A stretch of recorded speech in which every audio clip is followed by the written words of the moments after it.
ভারতবর্ষের প্রথম হাইকোর্ট কি? প্রথম হাইকোর্ট হচ্ছে কলকাতা হাইকোর্ট। 1862 সালে 1 জুলাই কিন্তু প্রতিষ্ঠিত হয়েছিল।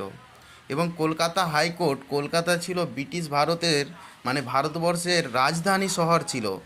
এখন দিল্লি যেমন ভারতবর্ষের রাজধানী, ব্রিটিশ ভারতের সময় কলকাতা ছিল রাজধানী।